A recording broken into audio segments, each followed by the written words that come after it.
when Long John Silver came and it became halal. So Ayah was like, come, let's go. Yeah, so those kind of memories lah. Like go to the coffee shop, makan prata dengan dia.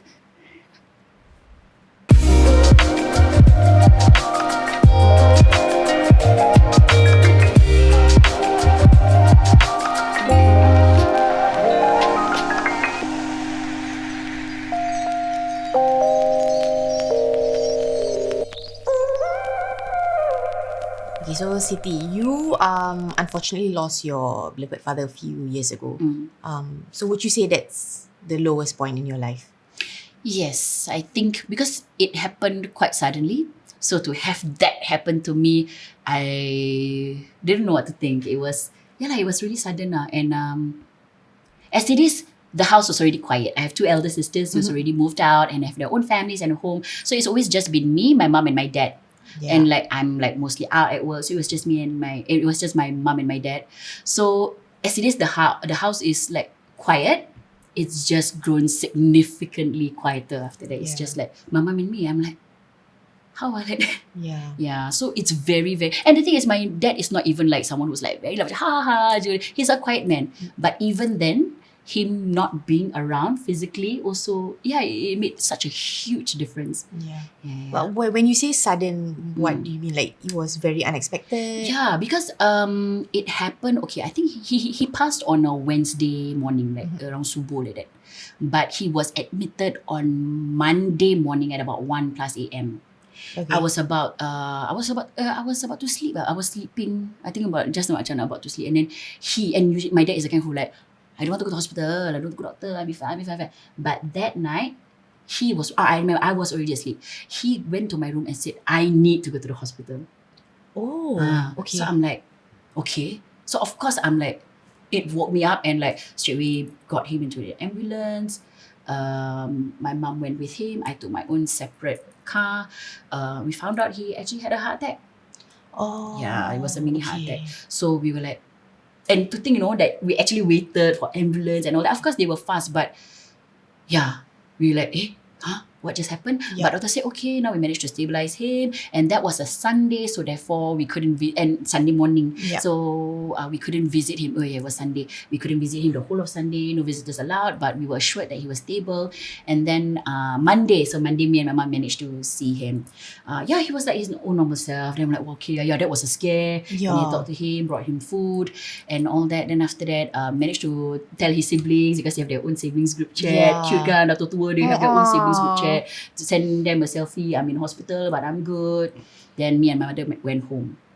And then Tuesday we visited again. And then I'm like, what you want to eat? And after that he said, no lah, I got no appetite. Because he was also supposed to go through a scope. And therefore they didn't allow him to eat. So he only had like biscuits and Milo, and I know he was hungry. But so he had to fast for very long. And then when he went for the scope, very soon he was sent back. He didn't manage to do it, and this was after the whole day of making him fast at about and it was already like 4 plus, So after that I was very angry, because I'm like, this man hasn't eaten a proper meal from morning, because he was supposed to go for this scope, which was supposed to be in the morning and then change to afternoon, and then in the later afternoon. And then when he finally had the time could go, you said now cannot because of his breathing problem. Okay, fine. But can he finally give him proper food, please? I said, can I go down and get you something to eat? And then he's like, no appetite. And he was more sleepy than anything. So I remembered his last meal before he left was Milo and biscuits. So that was one of the things that I feel like, and he's a foodie, he loves food lah. Like me. Like for example, even though he's older, like whenever I bring home food that's slightly more like, my mom is very traditional, she's not open to experimenting with food. But my dad is like, if I bring like sushi, who like, okay, he's always open to trying new things. So that one I a bit like wow.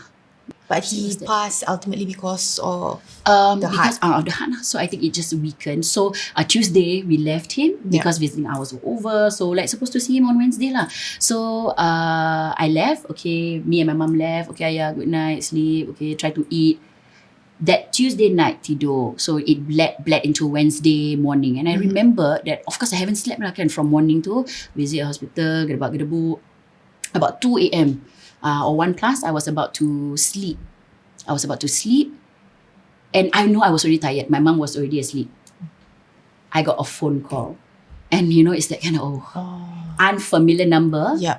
Phone call close to 2 a.m. Yeah. So I didn't think anything, but I'm like, I dread, having to answer that phone call. So I'm like, yes. And it was the doctor saying that, hi, I'm a doctor who's taking care of Mr. Zainal.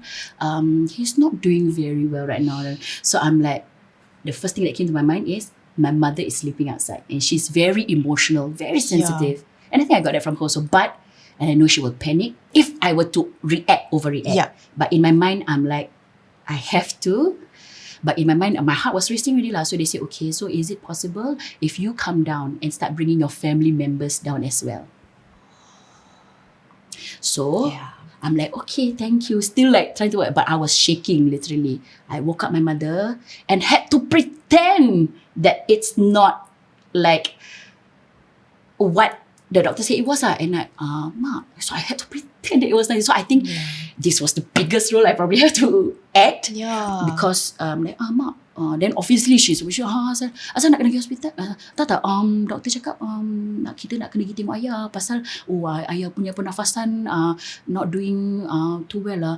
Then obviously she panicked, right? But can you imagine had I cried and like Ma. So I had, because so that really helped, right? So Ya Allah, then she quickly siap. Then we get to the hospital and we came, and it was just two of us. So on the way, I was already calling my sisters, like trying to get my second sister managed to get, she was in Tiong Bahru, so she was making her way down. My first sister, I still couldn't get in touch because they were asleep, so I couldn't get in touch with her. But then as soon as we reached, the doctor was already waiting. We got there and she's like, this is not the normal ward. So we were already brought to that special high dependency unit. And then as the doctor was speaking, she knew something was already very wrong. So as I spoke to the doctor, I was just like, oh, okay. In my mind, I'm like, if you ask me, Izan, I just want to like cry and break down already. But I cannot, because if I had reacted that way, I think she would pingsan already, or like, so she was already tearing. She knew, but so I think she knew that I was also trying to like whatever lah. But I spoke to the doctor, okay. So it's literally the doctor telling me that he could go anytime lah. And then so he said, okay, so you can go and see him. So I okay mak, jadi sekarang doktor kasih kita masuk dalam untuk jumpa ayah, okay? Kita nak kena sedia lah, mungkin ayah like that. No, I have to speak to my mother like as though I'm like a caretaker like that, and I'm not a daughter who's also acknowledging the fact that my father is going. So for me it's like, I don't know how I did it, but I did it. So I'm like, okay, Mat, yuk kita pergi tengok ayah. And then that was when I started tearing, but I was still holding because I know that I have to calm her down also. So we managed to see my dad, and obviously he was already like wires everywhere. Tak sadar. So beri salam, talk to him, and then say a few prayers. Then my uncle started coming, so we went out, then calling my sisters, calling other uncles, aunties, all trying to gather them. And then doctor came out and said, okay, now please, and giving the sign that he really could go anytime, and we knew. Then eventually my sisters came, managed to see him, went out. So my mother cakap, Ma nak masuk lagi tengok. So she was already by then quite weak. So I put her on a wheelchair. And as I was wheeling her in, as I was like, okay, my uncle just left, I looked back. My mother was looking forward. And at the ward where my dad was, I didn't see it, but she saw first. And she just thought, Ya Allah, kenapa? Because my dad's heart collapsed again for the second time. And she saw like many doctors and nurses trying to resuscitate him. So she saw that. She saw that moment of panic. I saw that, but she was literally so I was like, Ya Allah, what just happened? So she literally couldn't. She was like she lost it lah basically. Kenapa dia buat gitu ke ayah? Why did he do that?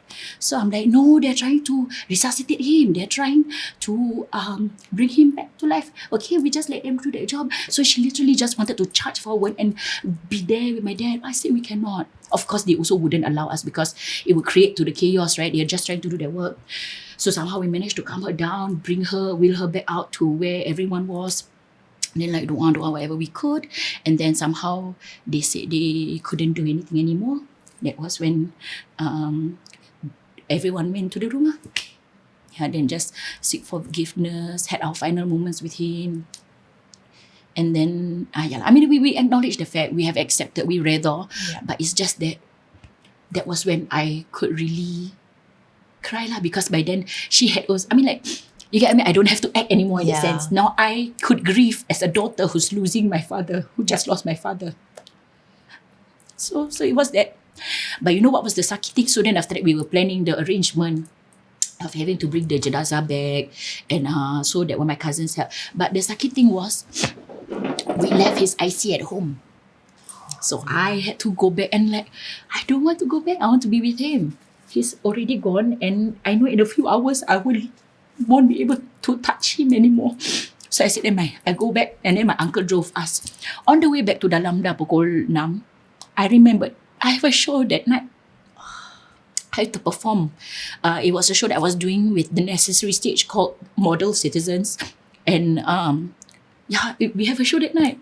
So that was when I'm like, that's the sucky thing about our job.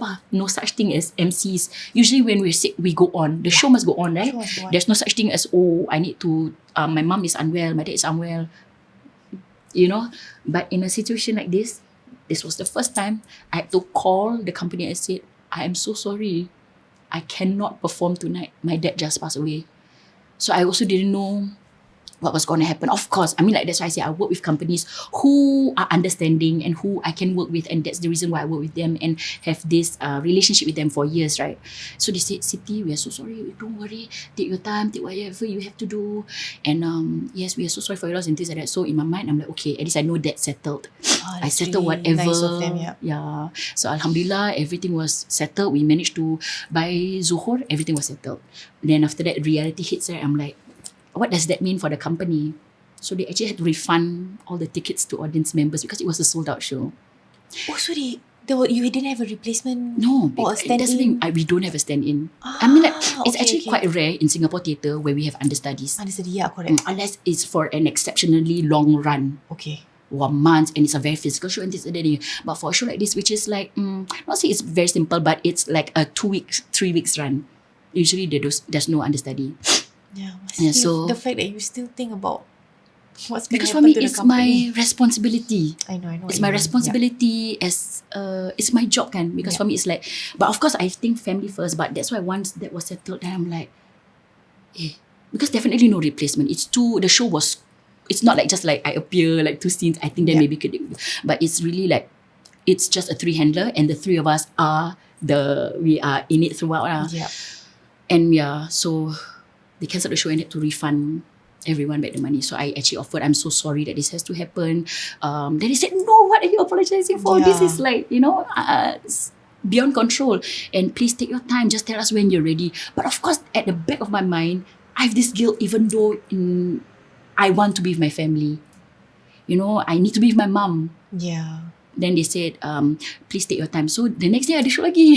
And this was a Thursday. So I'm like, how you tell me? Because tengah ada tahlil and all that, right? How can I just leave my family? But they were like, you go, this is your job, your responsibility, But after that, I'm caught in between. I'm like, you all don't want me. So there was a bit of like, you all don't want me here. I want to be here.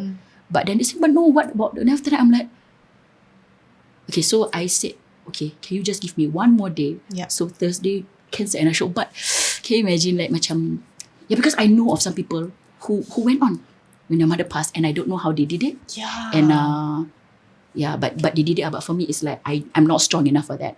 So the 3rd day, which was a Friday night, I went back on. I addressed the entire company. I said, I apologize, but this was what happened. And and also because you know why, that show was supposed to be the last show held at that venue.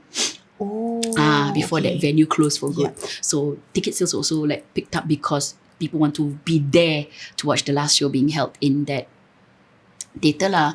So on Friday I came back, I'm like, okay, I got this. And then the show started. So everything was well. And then you know what? I forgot that at the end of the scene, there's this character who talked about her son's passing, who talks about her son's death.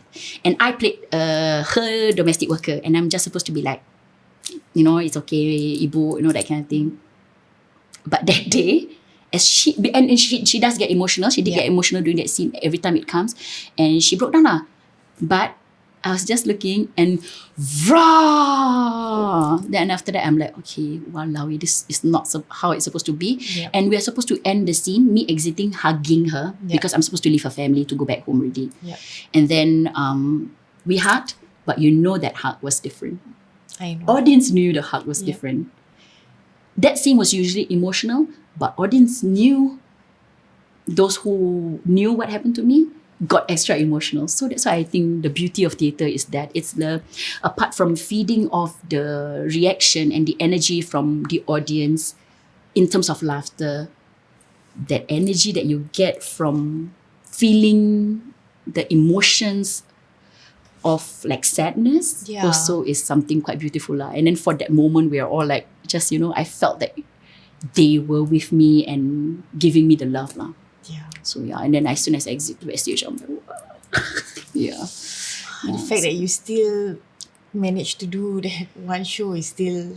So for me, it's like, that's the downside about our line of work. That's true.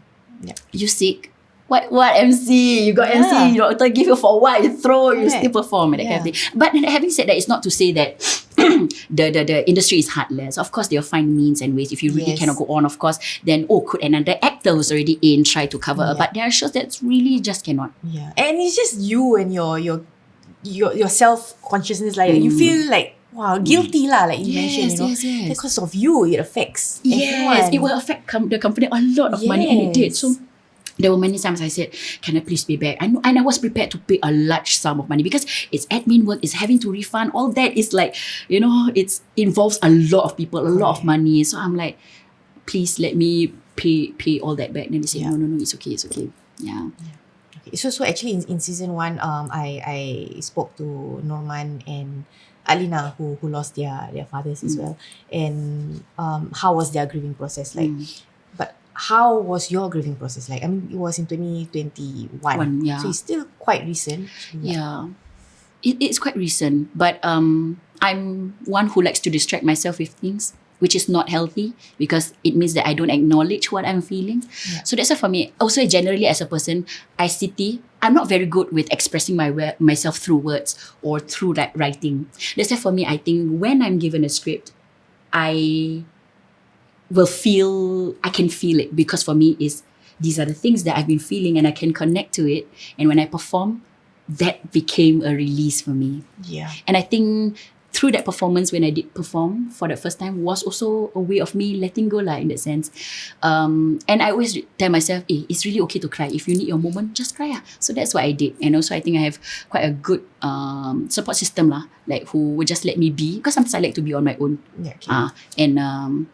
That me pulling myself away doesn't mean that I am like, I don't care for you or I don't like it. It's just that I need the space . Yeah. Were you very close with your late dad? I was growing up because the thing is, he was the one who took care of me mainly in the daytime when I was younger because my mom would work in the morning. And then when I wasn't in school yet, my dad would take care of me in the morning, and because my dad would work a later shift. So he would bring me up, we go out for breakfast, he'd bring me go here, go there, go marketing or what, and then we go home, and then my mom would take over and then my dad would prepare for work. And my dad is also, like I said, right, he's very experimental with food. Yes. So I became a foodie because of him also. We also always try like macam different food places, like because we know that my mom wouldn't like.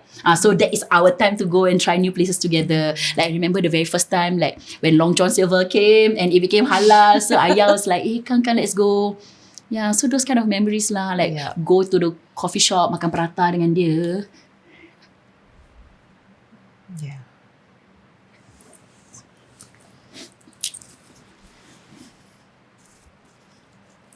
Yeah, things like that.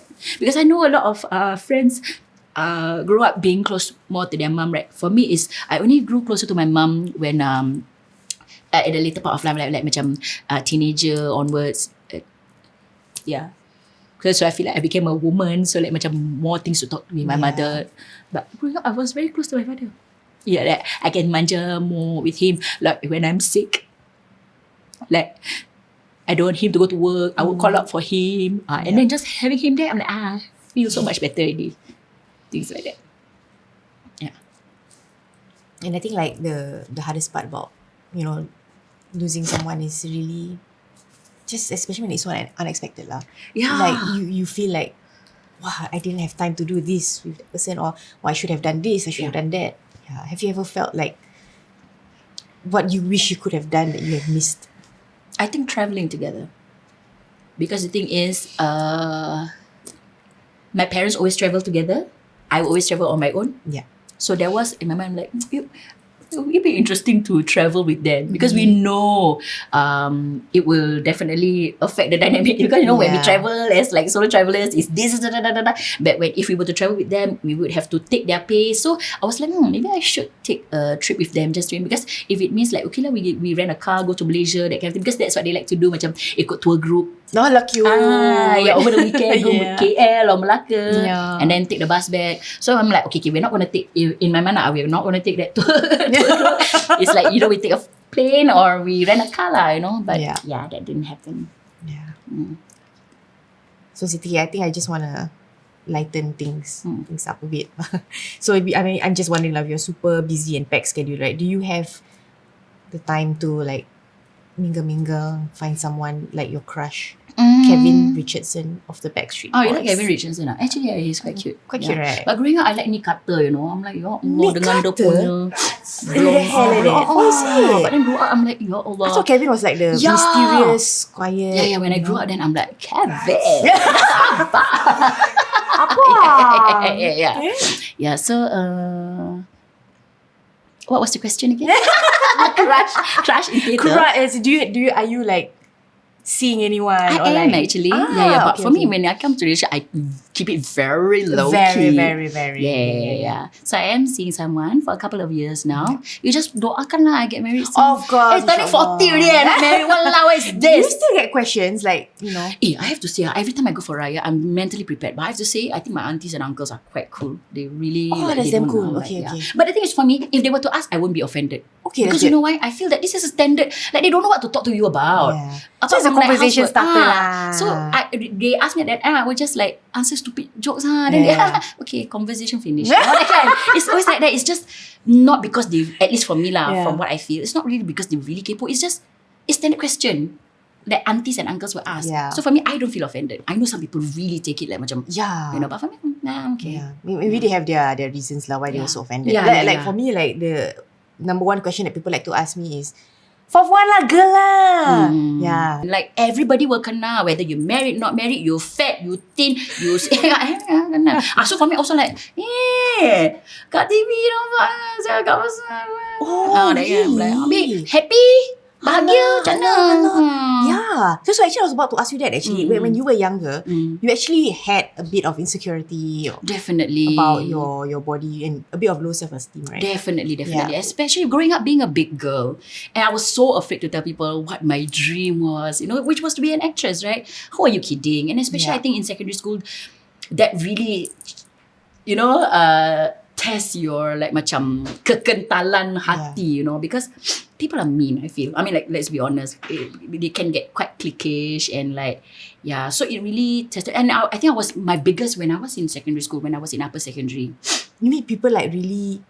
Yeah, I mean, like, obviously you're like shunned. Like, people don't really want to talk to you or don't want to be associated with you. I'm definitely not like the popular kids, which I don't mind. I just want to hide, But the thing is, I got involved in one performance like in school, and it was so embarrassing, And I realized, I cannot do this because I'm too big for stage. I'm too big to be an actress. So I always have that mentality because I feel that society sees that. And of course, like the beauty standards that you see on TV. Yeah. So I already put that mindset in myself. Yeah. So I'm like, forget lah, who you dreaming, want to be a performer for real. So it's something that I've always kept to myself, which was, then after that, I didn't do drama in secondary. Because even though I'm like, I love to sing, bestnya dia nyanyi on stage, that kind of thing, And whenever I see like actors come on stage, do assembly school program, and then I'm like, oh my God, so amazing, they're so funny, they're so good, they're so energetic.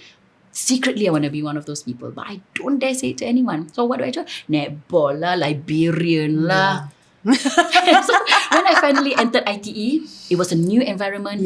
Nobody knew me. I don't know anybody. So when we had to choose a CCA, that was when I'm like, could this be the time? Because they were auditioning for actors to be part of the drama group because they were performing Midsummer Night's Dream. And I'm like, can I? So I just like, this is the time. Tak dapat lah, Yeah. you know. So I went and I got a role, and that was how it all began. And that was when I realized also, I'm glad I did it in ITE because people were all generally more supportive. Oh, that's nice. Because we were already deemed to be the black sheep of society, right? We're ITE students, we're delinquents, we're not smart. Yeah. So because of that, we already have this sense of like, we look out for each other, brotherhood, sisterhood. Yeah. Society want to see us in a different way, don't care them. Yeah. So I've never felt so happy in school. My 4 years in secondary school compared to my 2 years in ITE, I would say ITE 2 years anytime. Wow. Yeah, I felt like true friendship. Yeah. Of course, I have some friends in secondary school that I still am in touch with, but a Yeah. handful. But in ITE, I felt I could really be myself. Yeah. That you are being treated as who you are and not of how you look like. Yeah. Like first day of school already, I come in because of course it comes with the stereotype lah, like people smoking in toilet. So I went into the girls' toilet one day, and then day one already, I'm like, ya Allah, kakak tengah isap rokok. Then you have to pass them because they're sitting. Because they're year two, right? Then they're like sini all. You have to pass them where they're seated. You know, at the changing corner, the bench. Then they all smoking. I'm like, Then one of them, Fasi Rekod. And I'm like, wow, you see me? Yeah. Yeah. Oh, And then okay. from then, I joined netball. They pulled me to go into girls soccer. Oh, And on top of that, drama. So nice. And then when they siapa boleh? That kind of thing. Really I felt like macam protected, but not to the Yes. point where it got dangerous. Yes. Not illegal. No, legal protection. Legal protection. Yeah. So it was that. Wow, So that's I really had an nice. amazing time with my 2 years in Yeah. ITE because people are just there to help each other to survive that 2 years. And because of that, and you're in a less stressful environment, you study better. I really did. Yeah. And guess what I was studying? Building and drafting.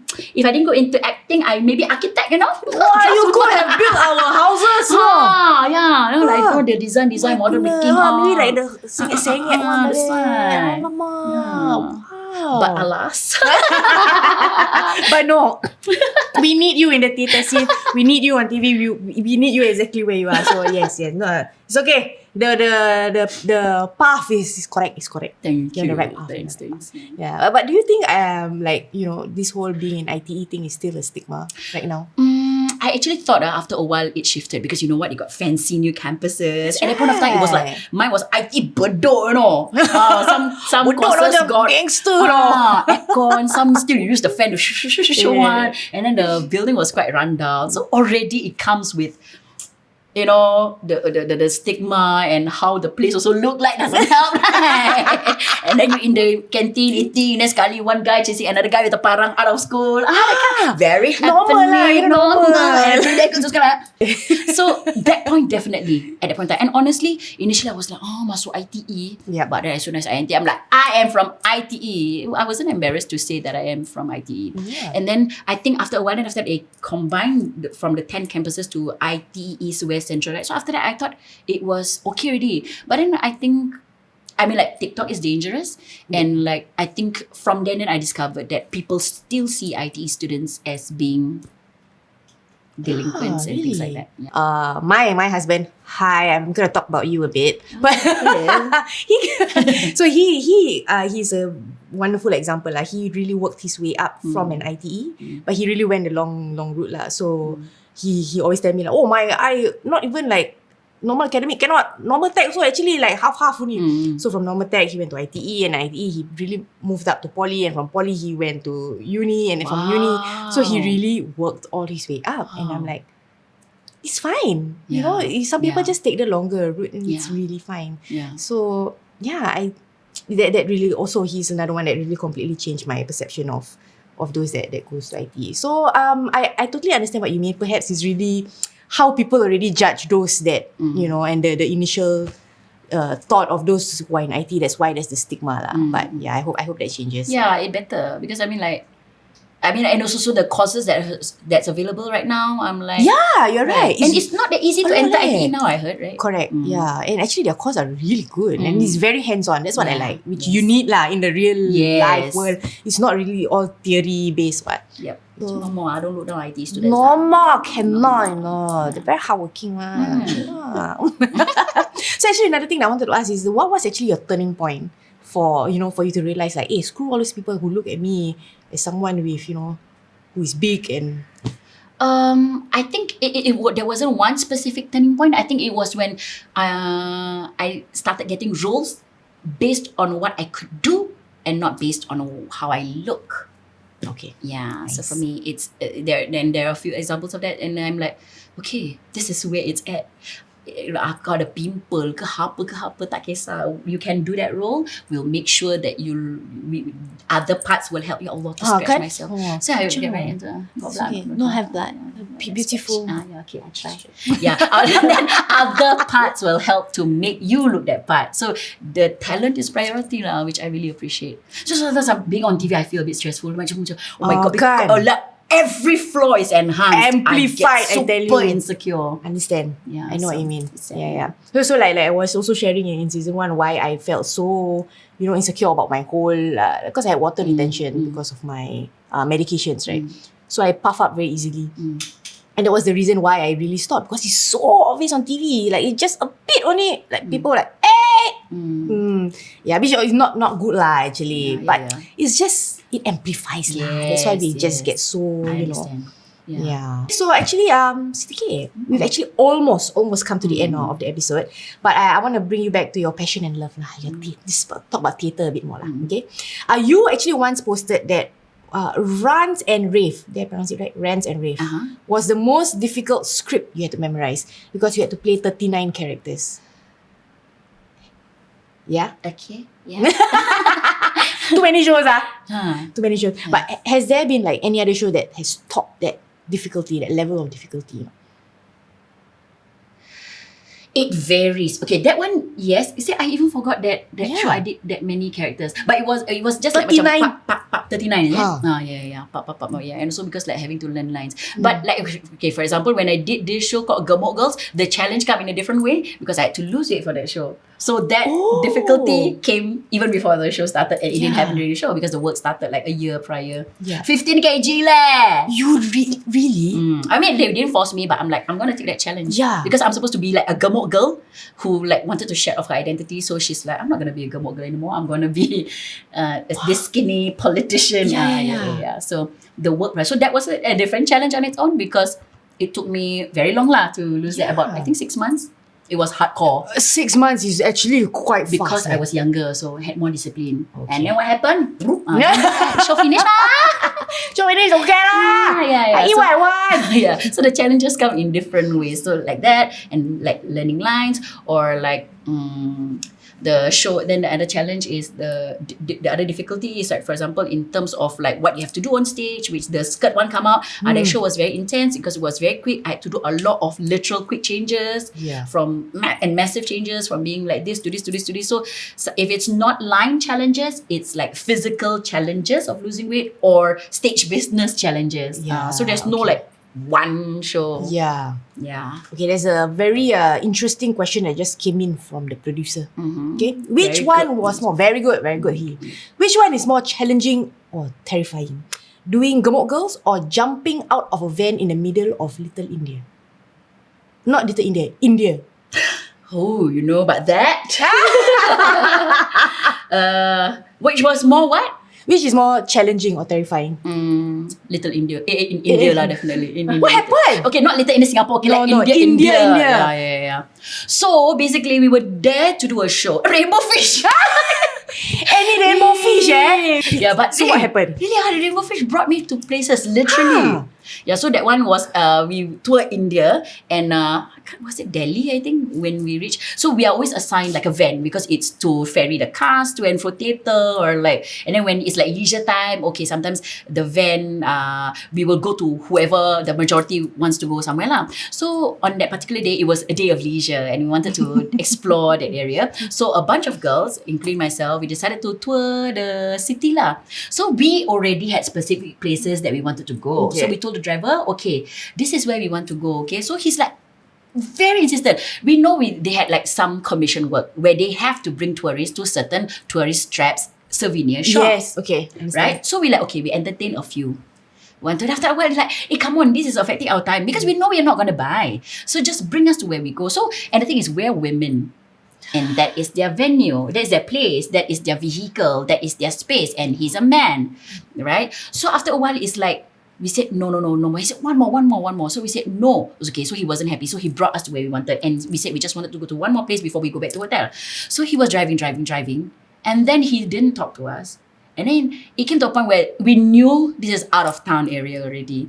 And he's starting to go out of like, like starting to leave, going towards the suburbs, you know? Yeah. So as it were, I'm like, then we look at each other, I'm like, okay. So I said, okay, whatever happened, the next time the van stopped, we're gonna go out and run. Whatever it is, the direction is should be run back, not forward. Because if back, then he like, forward. Right. Don't run to the side, run back. So we're like, okay, so there was like 4 of us, 4 girls. Oh, we bodoh. Okay, never mind. So what happened, ni ma? If not, I cannot tell this story, ma. So then 3 of them, we're like, okay, freaking out, like la. Stop, run. But one of my friends ran wrong direction. Apa ni? Ran wrong direction. How to rompak bank like this?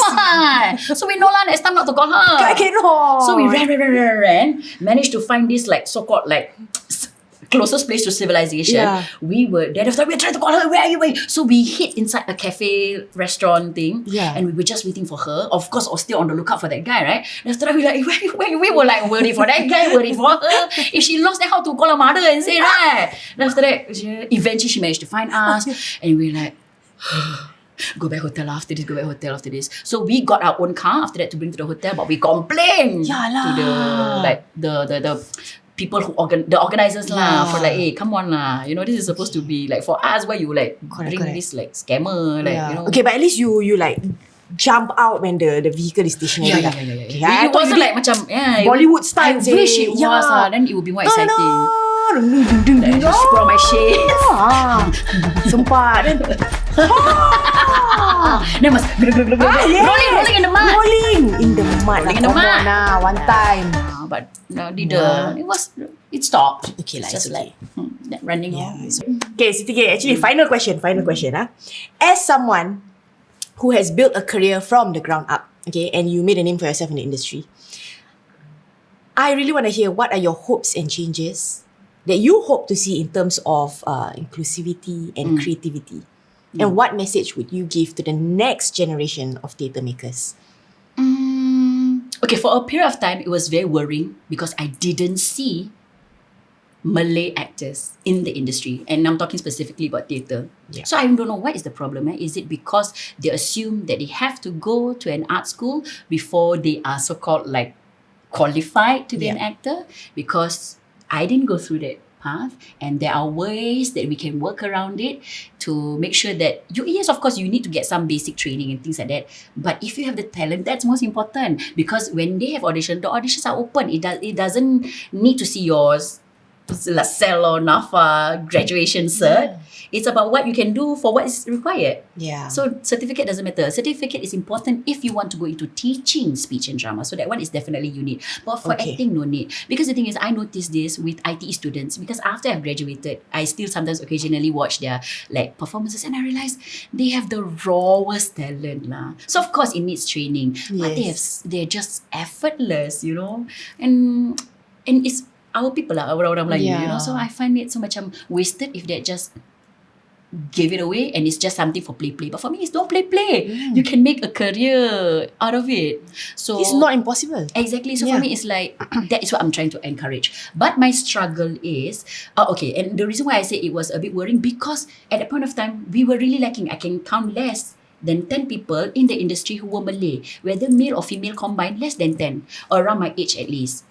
Yeah, so it's a bit like macam, come on, and then it gets a bit like macam, when you see sometimes people who are not of our race playing our race, and then I don't mind it, but you have to do it well lah. Yeah. But when it's not done well, I'm like, come on, where's our representation, for example? And then and then the struggle for me is also how can I help? I'm not a director. I don't own a theatre company. I'm just an actor who's also trying to survive in this industry. But if there are ways that I could help, I would. Yeah. So for me, my way of contributing is like recommending. Like, okay, I see they like going to like their graduation shows. Budak ni ada potential lah. If you're auditioning, please look out for this girl. She's good. I just watched her in this show and things like that. Then they go for audition and they get the part. I'm like, another one added, but slowly I'm seeing an increase to this. So macam happy lah. Like macam more parents are allowing kids to go into LaSalle or NAFA to take on drama, and like I guess there's a different way of thinking now, which is great. Or even some from ITE daring to go for auditions that's meant for like usually they would think that I cannot, but they're raring to go. So macam I'm currently working on a production that has like Malay girl from LaSalle, Malay girl from ITE, and they are so talented. So macam happy lah that okay, it's got hope. Yes. You know, it won't stop at my generation or after, you know. Yeah, and then so my advice for me would be give it a try. Never second guess yourself, because the thing is, try it while you're young, because at least if you know that you like it, okay, continue pursuing it for real. If it means going to school, go ahead. But when you try it and you don't like it, then stop. You won't lose anything. What? Yeah. It's okay to not like it. Try it, give it a few years. You don't like it, okay, leave it. But at least you know you've given it a try. Rather than you like, I feel like I don't do it. I try a different career path altogether, gone way too far and deep into it. But then you know you still have this inkling of wanting to try, but then it's too late. Yeah. So don't let that regret happen. So for me is go for it. Try, fail, don't like, okay, move on. Yeah. But at least you know you've started. Yeah, I think important is what you said, like you must try lah at least. But you never know if you don't try. Yeah, you're right. Okay, so we've actually come to the end of the episode. I wish we can chat more, but you have a private chat with somebody right after this. Thank you for having me. Thank you so much, Siti K, for coming on board. I really appreciate it. Never. I can't believe that our first conversation is so intense. Proper conversation. But thank you so much. I really appreciate it. Thank you for being so open and vulnerable on, on this. And I know, as you mentioned, you are such a private person, but I really appreciate you opening up and sharing it with me with all of us. So thanks for having me. No, and I'm sure your stories and your experiences will definitely inspire someone out there lah. Yeah, and as you mentioned, we really do hope to see more from us representation. In the theatre scene. Yeah.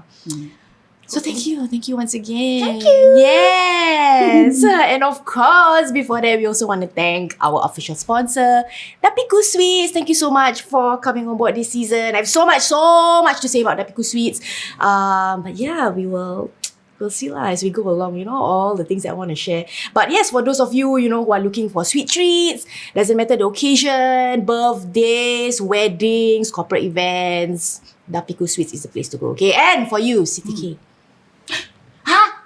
I got present! How about it? Specially from the Dapiku. Thank you. Yes. See? Packaging. Right. Look at that. First already you see like, wow. Kan. Okay, I was about to open it, but okay, I should wait. Thank you. Okay. After this. Okay. After this can eat. Yeah, but Siti, before we leave, any last words that you want to share? Come watch my show. It's come out when I come out. Okay, wait. December. Can. Come watch Wizard of Oz where you get to see me play a cowardly lion. Lion not like that, I like that. Oh, like that.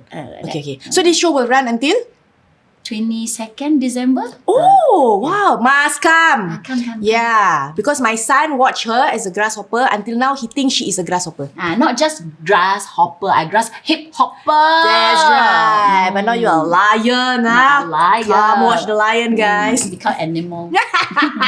So thank you once again, Siti K. And thank you so much to all the listeners and viewers for coming back and joining us in season 2. So stay tuned for the rest of our episodes and we'll see you next time. Bye! Siti K! This is you! This is Yan! This is T! Just bake yesterday.